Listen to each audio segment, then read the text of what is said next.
사순절 둘째 주일 우리에게 주신 하나님의 말씀은 요한복음 21장 15절에서 19절 말씀입니다.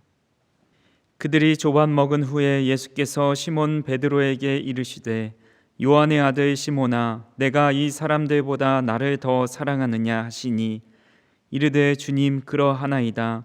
내가 주님을 사랑하는 줄 주님께서 아시나이다. 이르시되 내 어린 양을 먹이라 하시고 또 두 번째 이르시되 요한의 아들 시몬아 내가 나를 사랑하느냐 하시니 이르되 주님 그러하나이다. 내가 주님을 사랑하는 줄 주님께서 아시나이다. 이르시되 내 양을 치라 하시고 세 번째 이르시되 요한의 아들 시몬아 내가 나를 사랑하느냐 하시니 주께서 세 번째 내가 나를 사랑하느냐 하심으로 베드로가 근심하여 이르되 주님 모든 것을 아시오매 내가 주님을 사랑하는 줄을 주님께서 아시나이다. 예수께서 이르시되 내 양을 먹이라.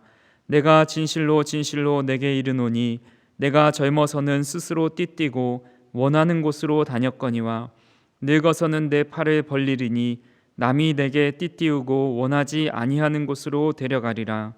이 말씀을 하심은 베드로가 어떠한 죽음으로 하나님께 영광을 돌릴 것을 가리키심이러라. 이 말씀을 하시고 베드로에게 이르시되 나를 따르라 하시니 아멘. 1995년 미국에서 덩치 큰 한 남성이 은행 두 곳을 털었던 사건이 있었습니다. 이 강도의 특이한 점은 복면을 쓰거나 얼굴을 가리지 않았다라는 겁니다. 그는 심지어 CCTV를 보면서도 웃으며 걸어 나옵니다. 당연하게도 그는 1시간 만에 경찰한테 붙잡힙니다. 경찰이 CCTV를 보여주자 이 범인은 놀라면서 스스로 이렇게 중얼거립니다. 나는 레몬 주스를 얼굴에 발랐는데 레몬 주스로 글씨를 쓰면 투명해서 보이지 않지만 가열하면 글씨가 보이게 되는 현상이 있는데 일명 투명 잉크라고 합니다.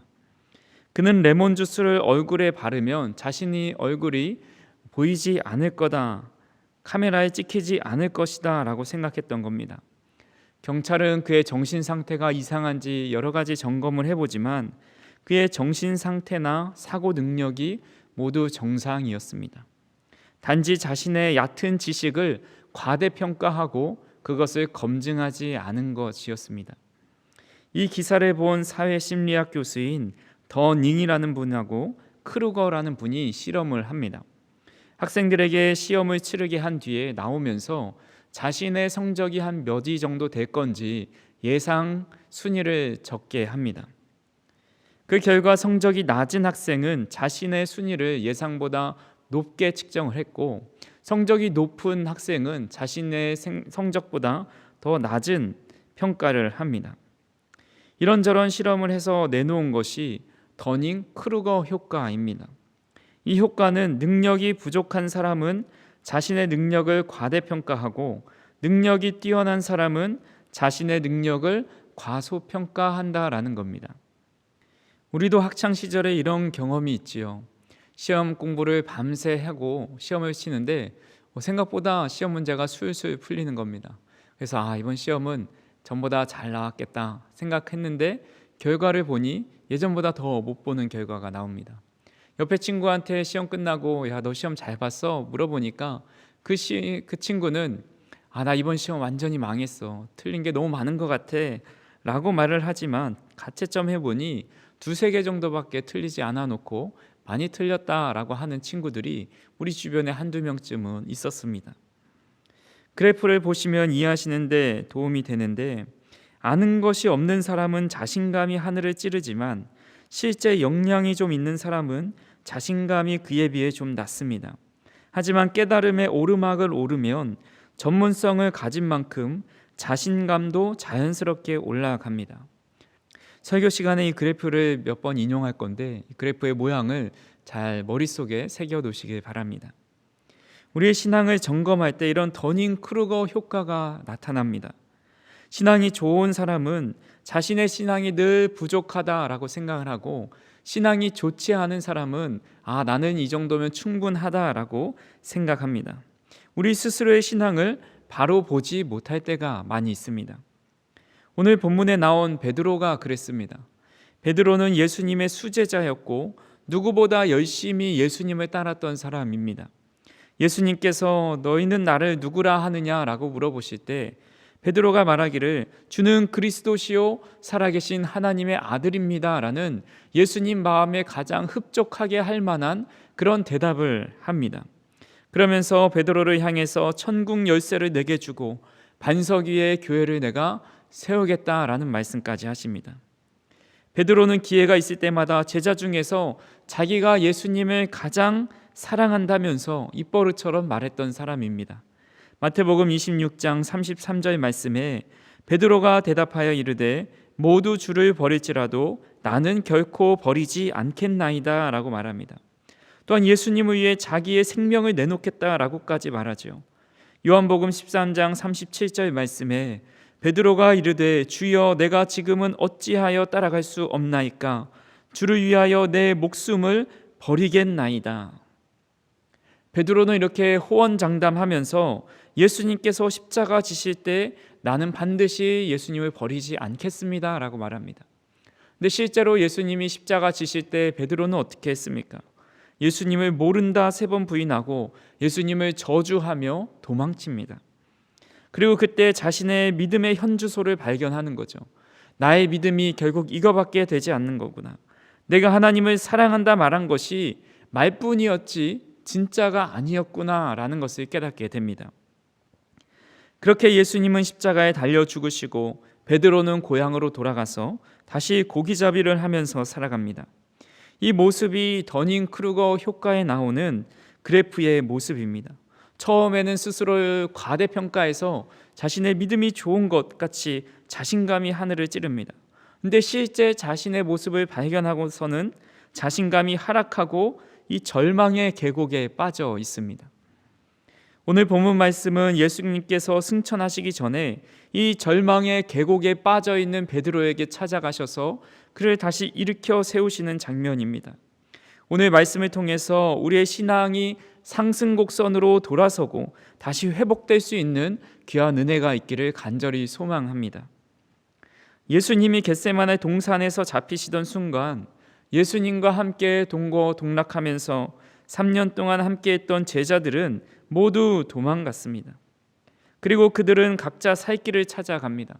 그 중에서 시몬 베드로, 또 도마, 나다나엘, 야고보와 요한, 그리고 이름을 밝히지 않은 2명의 제자까지 총 7명의 제자가 고향으로 돌아가서 고기잡이를 합니다. 하루는 시몬 베드로와 제자들이 물고기를 잡으러 바닷가에 나갑니다. 근데 밤새 수고하였지만 한 마리도 잡지 못하지요. 당시 갈릴리의 어부들은 밤에 고기를 잡아서 새벽에 시장에 싱싱한 고기를 내다 팔았습니다. 근데 한 마리도 물고기도 잡지 못하고 날이 새어서 새벽이 됩니다. 그때 예수님께서는 해변가에 찾아오셔서 서 계시지만 제자들은 그를 알아보지 못합니다. 예수님은 제자들에게 이렇게 말씀합니다. 요한복음 21장 5절과 6절 말씀에 예수께서 이르시되 얘들아 너희에게 고기가 있느냐 대답하되 없나이다. 이르시되 그물을 배 오른편에 던지라 그리하면 잡으리라 하시니 이에 던졌더니 물고기가 많아 그물을 들 수 없더라. 성인 남자 7명이 배에 타 있는데 그 배 안으로 그물을 끌어들이지 못할 정도로 수많은 물고기가 잡힙니다. 제자 중에 요한이 예수님을 알아보고 베드로에게 저분이 바로 예수님이다 말을 합니다. 그러자 베드로는 벗고 있었던 옷을 다시 주워 입고 바다로 뛰어들어 예수님께 향해 수영을 하며 갑니다. 예수님은 제자들을 위해 숯불을 피워놓고 그 위에 생선을 놓고 떡을 준비해 놓습니다. 제자들이 예수님께 다가오자 예수님은 제자들에게 떡과 생선을 주시면서 그들을 배불리 먹이십니다. 그리고 예수님과 베드로의 대화가 이어집니다. 예수님께서는 자신을 3번이나 부인한 베드로에게 찾아오셨을 때 아니 내가 나를 위해 죽는다고 하지 않았냐? 내가 수제자이면서 어떻게 나를 3번이나 부인하고 나를 저주하면서까지 도망칠 수 있냐라고 질책하지 않으셨습니다. 또는 내가 어쩔 수 없이 그런 거 내가 다 한다. 앞으로 더 잘하면 되고 교회를 이렇게 저렇게 세워나가면 된다. 이런 격려의 위로의 말도 하지 않으셨습니다. 예수님은 베드로에게 3번이나 같은 질문을 하시면서 물어보십니다. 오늘 본문 15절 말씀을 같이 읽어보겠습니다. 그들이 조밥 먹은 후에 예수께서 시몬 베드로에게 이르시되 요한의 아들 시몬아 내가 이 사람들보다 나를 더 사랑하느냐 하시니 이르되 주님 그러하나이다. 내가 주님을 사랑하는 줄 주님께서 아시나이다. 이르시되 내 어린 양을 먹이라 하시고.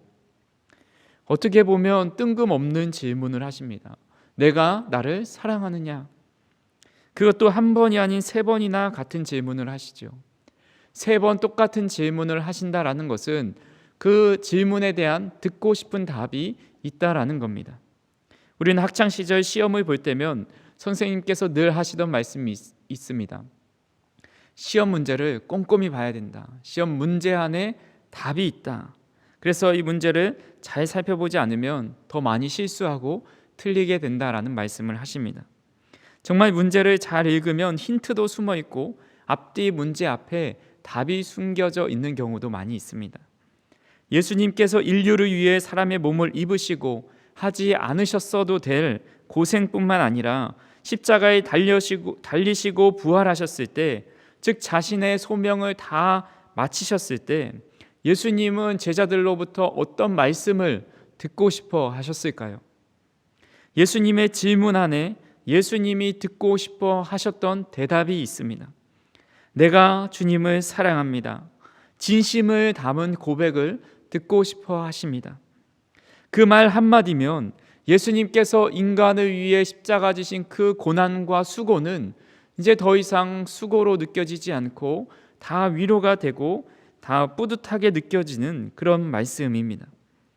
삶의 문제와 어려움을 상담해주는 예능 프로그램이 있었습니다. 그곳에 국수집을 같이 운영하는 젊은 부부가 출연을 하죠. 아침부터 저녁까지 함께 일하다 보니까 다툼도 많이 일어납니다. 그런데 문제는 부부싸움이 일어나면 남편은 이 아내가 사과하고 기분을 풀어줄 때까지 한마디도 말을 하지 않는다는 겁니다. 부인은 이것이 너무 답답한 겁니다. 남편은 싸움을 더 크게 만들고 싶지 않아서 말을 하지 않는 건데, 이 여자 입장에서는 뭐라도 이야기하고 대화하면서 풀어야 되는데 한마디도 하지 않으니까 너무 심장이 답답하고 복통이 터지는 겁니다.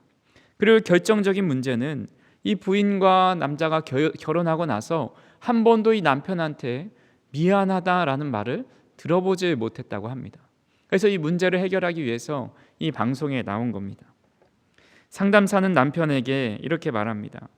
무조건 상황, 환경, 어떤 일들을 따지지 말고 미안하다고 먼저 말을 해야 한다. 그러니까 지금 한번 그런 상황이다 생각하고 미안하다라고 한번 말을 해봐라. 그랬더니 남자가 이제 얘기하는 겁니다. 내가 그동안 한 번도 미안하다라고 말하지 못해서 너무 미안해 라고 말하는 순간 이 아내는 눈물이 쏟아집니다.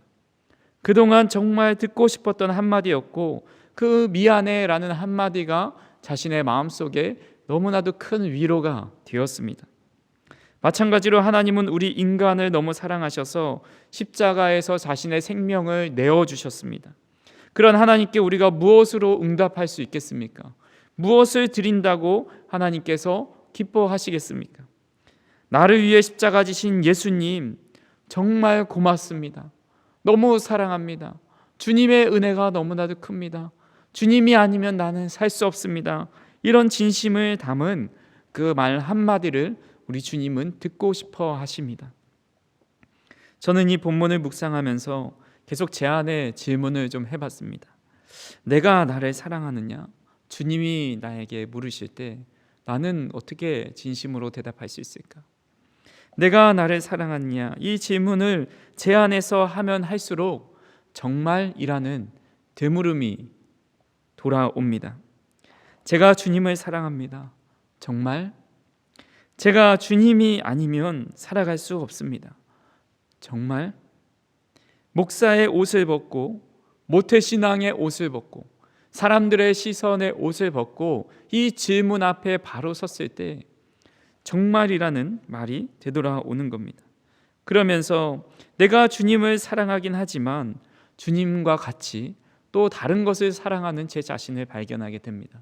아니, 혹은 어쩌면 주님보다 더 사랑하고 있는 것을 발견하게 되었습니다. 우리는 우리의 신앙을 점검하기 위해서는 예수님께서 하신 내가 나를 사랑하느냐라는 그 질문에 대한 답을 늘 생각해 봐야 합니다. 그리고 정말 내가 주님을 사랑하는지, 그 무엇과도 주님을 바꿀 수 없는지 다시 한번 생각해 봐야 합니다. 예수님의 이 질문에는 두 가지 의미가 담겨 있습니다. 오늘 본문 15절 말씀을 다시 한번 보시면 내가 이 사람들보다 나를 사랑하느냐라고 말씀을 하시는데, 이 사람들보다라는 말을 직역하면 이것들보다라는 말로도 해석할 수 있습니다.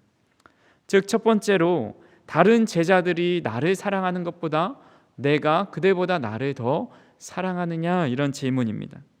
앞에서 살펴봤듯이 예수님이 잡히시던 날 밤에 제자들이 다 나를 버릴 거다 말씀하실 때 이 베드로는 다른 제자가 다 버린다 하여도 나는 주님을 버리지 않겠습니다 라고 말합니다. 예수님은 아직도 주님을 향한 이 베드로의 사랑이 변함이 없고 다른 제자보다 더 큰지를 물어보고 있는 겁니다. 두 번째로 이 질문 안에는 내가 이것들보다 나를 더 사랑하느냐라는 질문이 됩니다. 이것들은 어업에 관련된 질문입니다.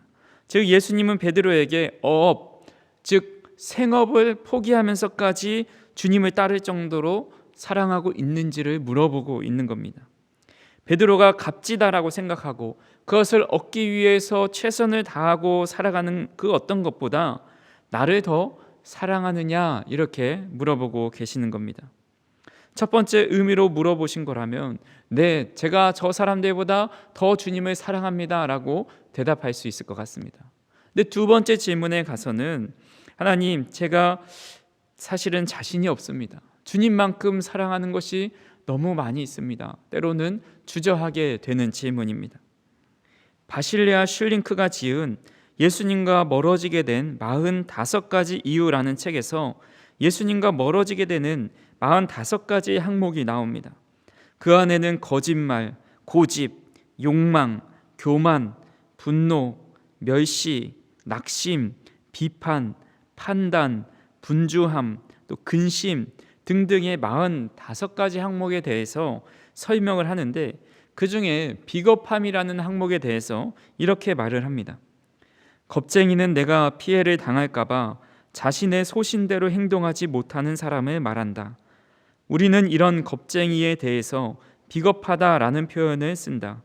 그런데 이렇게 경멸하는 비겁함이 우리 모두의 내면에 잠재되어 있다. 사람마다 정도의 차이가 있을 뿐이다. 우리가 비겁해지는 이유는 십자가를 지기 싫어하기 때문이다. 희생하기 싫고 손해보기 싫고 양보하기 싫고 나 자신을 보호하고 싶기 때문이다. 예수님처럼 살고 싶지 않기 때문에 우리는 비겁해지는 것이다. 앞으로 우리의 시대, 그리고 우리 자손의 시대는 예수님을 믿는 믿음 때문에 고난당하고 억울한 일을 당하는 등 많은 불이익을 받는 시대가 될 것이다. 용기 있게 믿음을 이야기하고 행동하기보다 비겁한 행동을 선택하고 취하게 되는 일이 많아지는 시대가 올 것이다. 이 독일의 영성 작가인 바실레아 슐링크는 1904년에 출생하고 2001년에 생을 마감했는데 마치 예언의 은사가 있는 것 같습니다. 이 책을 기록한 이 말이 지금 우리 시대에 만연히 일어나고 있는 상황입니다. 점점 십자가를 지기 싫어하고 희생하기 싫어하고 손해보기 싫고 양보하기 싫고 나 자신을 보호하고 싶어 합니다. 나에게 피해가 찾아오고 어떤 위험이 감지되면 예수님을 모른다고 부인하는 그런 비겁한 모습이 우리 안에 다 있습니다. 이것이 내가 주님을 이것보다 사랑합니다 라고 고백하지 못하게 만드는 겁니다. 그래서 우리는 이 대답까지도 주님께 맡겨드려야 합니다. 베드로가 이렇게 말을 합니다. 본문 16절 말씀을 같이 한번 읽어보겠습니다. 또 두 번째 이르시되 요한의 아들 시몬아 내가 나를 사랑하느냐 하시니 이르되 주님 그러하나이다. 내가 주님을 사랑하는 줄 주님께서 아시나이다. 이르시되 내 양을 치라 하시고. 예전에 자신의 생명을 내놓겠다라는 이 베드로의 대답보다 많이 겸손해졌습니다. 그는 더 이상 마음에 내키는 대로 혹은 생각대로 말하지 않고 예수님이 그에 대해 잘 아시는 바를 기준으로 말하고 있습니다. 내가 주님을 사랑합니다. 하지만 십자가에서 멀어지고 내 안에 비겁함이 찾아올 때에는 모든 것보다 주님을 사랑하고 주님을 따라간다고 장담할 수 없습니다. 주님이 나라는 사람을 더 잘 아시지요. 주님의 사랑을 한없이 부어주셔서 주님의 사랑을 비춰주셔서 내가 주님을 사랑할 수 있도록 인도해 달라라는 대답입니다.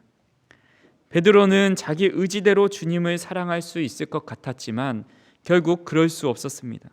이제는 주님의 사랑을 의지해서 주님을 사랑한다라고 고백하고 있습니다. 요한복음은 베드로의 이런 변화를 보여주고 싶었습니다. 요한복음의 핵심 주제가 바로 변화입니다. 요한복음 2장에 보시면 예수님께서 가나안 혼인잔치에 참석하십니다. 혼인잔치에 포도주가 떨어지자 예수님은 어머니 마리아의 부탁으로 물을 포도주로 변화시키셨습니다. 예수님의 손에 들리면 물이 포도주로 변화됩니다. 남들이 시키는 일만 하는 하인과 같은 하찮은 존재도 예수님께서 들어 사용하시면 그 변화의 역사의 순간을 바라보게 되고 하나의 도구가 되는 귀한 사람이 됩니다. 요한복음 4장에 보면 예수님께서 사마리아에 있는 수가라는 동네에 가십니다. 그때 한 여인을 만나게 돼서 또 그 여인과 만남을 통해서 이 여인은 변화되게 됩니다. 마을 동네 사람들한테 가서 말합니다. 와서 보라, 이는 그리스도가 아니냐. 많은 사람에게 예수님을 인도하는 전도자로 변화됩니다.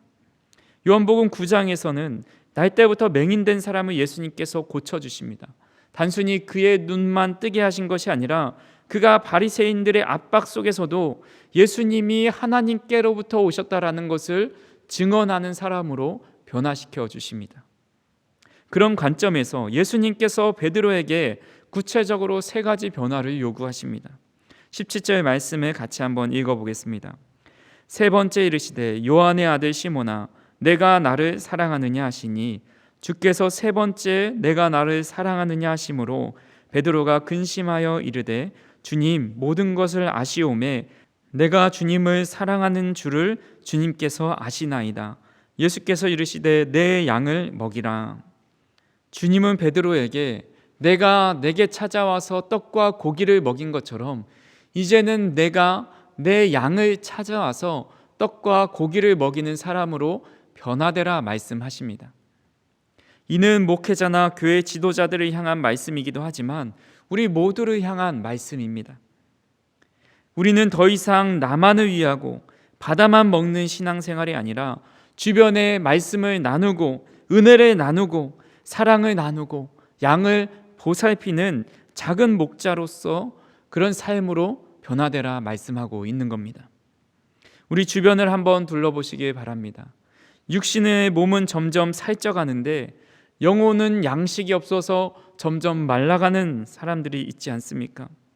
예수님께서 베드로에게 찾아오시고 먹을 양식을 주신 것처럼 우리도 그들을 찾아가서 말씀의 양식을 먹이는 삶을 살아갈 수 있기를 간절히 소망합니다. 두 번째 변화는 십자가 지는 삶으로의 변화입니다. 오늘 본문 18절 말씀을 같이 읽어보겠습니다.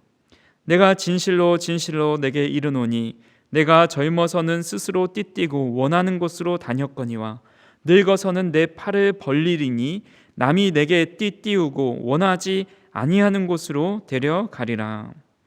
개인적으로 이 말씀은 제 마음에 늘 부담이 되는 말씀이었습니다. 제가 러시아에서 3년을 살다 보니 깨달은 것이 있는데 그것은 한국 땅이 너무 편리하고 좋다라는 겁니다. 아무리 좋은 외국에 가서도 결국 외국은 외국이고 한국이 그립고 한국 음식과 사람들이 그리워집니다. 저는 한국에서 사는 게 너무 좋은데 제가 러시아에 살다 왔으니 러시아 선교사로 보내면 어떻게 하시나 라는 그 부담감이 늘 있었습니다. 그래서 사람들에게 제가 어디 다녀왔습니다, 러시아에 다녀왔습니다 그러면 선교사로 준비시키려고 이렇게 보내신 것 같다, 이런 말씀을 하실 때가 종종 있습니다. 그러면 제 마음 가운데는 그것이 늘 부담감이 되고 내가 어떻게 그곳에 가서 선교할 수 있을까, 이런 걱정들이 찾아왔었습니다. 그런데 이런 걱정은 하나님의 사랑을 진정 모를 때 했던 걱정이다라는 생각이 듭니다.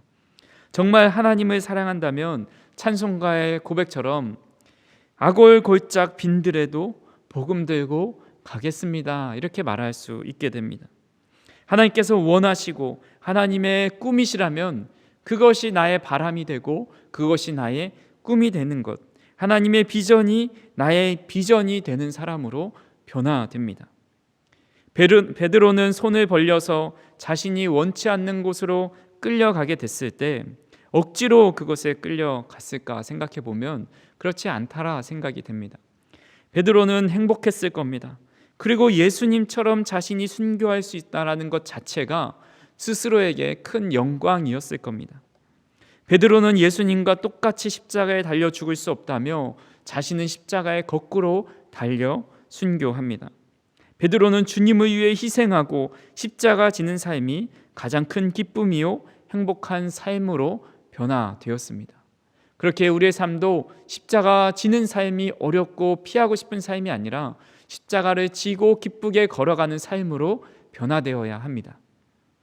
그리고 세 번째의 변화는 주님의 길을 따르게 되는 변화입니다. 19절 말씀입니다. 이 말씀을 하심은 베드로가 어떠한 죽음으로 하나님께 영광을 돌릴 것을 가리키심이러라. 이 말씀을 하시고 베드로에게 이르시되 나를 따르라 하시니. 나를 따르라 라는 말은 예수님께서 베드로를 처음 부르실 때 하셨던 말씀입니다. 예수님께서는 베드로가 예수님을 따라 나섰지만 실패해서 지금 시리에 빠진 베드로에게 제자의 삶을 다시 새롭게 시작할 기회를 주고 있는 겁니다. 한번 따르다가 넘어졌다고 시리에 빠지는 것이 아니라 베드로를 다시 찾아와서 위로하고 먹이시고 힘을 주셔서 다시 따를 수 있도록 인도해 주십니다. 요한복음은 예수님과 베드로의 만남의 장면을 요한복음의 가장 첫 장인 1장에 기록했고 그를 향해서 이렇게 말씀합니다. 요한복음 1장 42절입니다. 데리고 예수께로 오니 예수께서 보시고 이르시되 내가 요한의 아들 시몬이니 장차 게바라 하리라 하시니라. 게바는 번역하면 베드로라. 내가 지금은 요한의 아들 시몬이지만 장차 교회를 든든히 세울 베드로가 될 것이다 말씀합니다. 하지만 예수님께서 이렇게 말씀하시고 나서 베드로는 바로 베드로가 된 것이 아닙니다. 시몬의 모습과 베드로의 모습이 공존하고 있던 겁니다. 예수님과 3년 동안이나 먹고 자고 많은 기적을 체험했지만 이 결정적인 순간에는 자신의 옛사람인 시몬이 튀어나옵니다. 그래서 요한은 다른 복음서보다 시몬 베드로라는 표현을 많이 사용합니다. 옛사람 시몬과 변화될 베드로가 같이 존재하고 있다는 겁니다. 요한복음 1장에서 20장까지, 아니 21장 중반까지도 이 베드로는 옛 모습, 시몬의 모습으로 계속 살아가고 있습니다. 그러다가 21장 중반 이후에 성령을 받고 나서 베드로가 이젠 진짜 베드로가 되어서 초대교회의 선임 사도가 되고 어떤 핍박과 위험 속에서도 예수님을 부인하지 않고 죽기까지 순교하는 사도로 변화됩니다. 베드로도 시몬에서 베드로가 되기까지 21장이나 소요됐는데 하물며 우리는 어떻겠습니까? 우리는 더 많이 넘어지고 더 많이 좌절할 수밖에 없습니다. 하지만 우리 주님은 그때마다 우리를 찾아와서 나를 따르라 말씀해 주십니다. 그러면 그 말씀을 들을 때마다 우리는 조금씩 변화된 믿음으로 응답할 수만 있다면 지금 우리가 주저앉아 있는 이 절망의 골짜기에서 다시 일어나 상승할 수 있는 믿음이 될 수 있습니다. 바실레아 슐링크의 위로하시는 하나님이라는 책에 이런 글이 있습니다. 하나님의 사랑을 믿기가 너무 힘들다고 말할지 모르지만 하나님은 이미 그분의 사랑을 증명하셨습니다. 하나님은 우리를 향한 사랑 때문에 독생자를 죄인들의 손에 넘겨줘야 하는 고통을 견디셨습니다. 예수님이 심한 고문과 학대를 받고 죽임을 당하는 동안 하나님께서는 그의 아들과 함께 고난 당하셨습니다. 그러므로 하나님이 하시는 일은 언제나 사랑입니다. 우리가 그분의 행하심을 이해할 수 없을 때에도 말입니다. 하나님은 자신의 아들 예수 그리스도를 통해서 자신의 사랑을 확증하셨습니다. 예수님께서는 베드로를 향해서 요한복음 1장부터 21장까지 죽으셔서도 또 부활하시고도 그를 사랑하고 있음을 보여주고 있습니다. 우리는 그 사랑을 깨닫고 지금 주저앉아 있는 그 절망의 자리에서 일어나야 합니다. 우리의 신앙은 늘 상성곡성만을 그릴 수는 없습니다. 우리는 연약한 인간이기에 우매할 때도 있고 낙심할 때도 있습니다.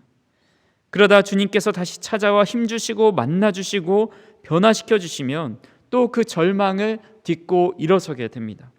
그러다가도 또 넘어지고 또 그러다가 또 힘주셔서 일어나고, 이런 것들을 반복하는 것이 우리의 일평생 하는 신앙생활의 모습입니다.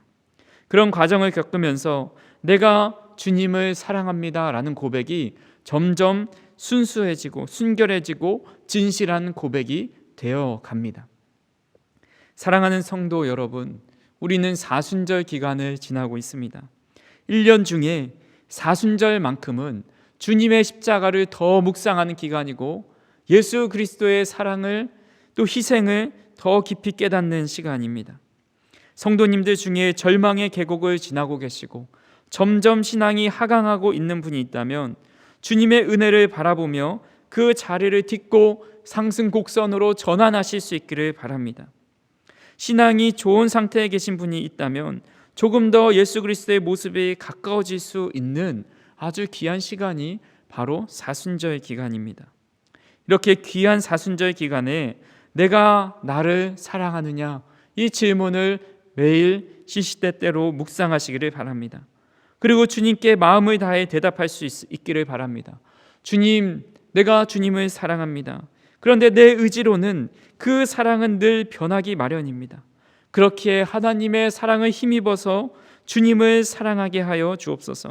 내가 주님을 사랑하는 줄 주님께서 아시오니 늘 사랑할 수 있는 사람으로 변화시켜 주옵소서.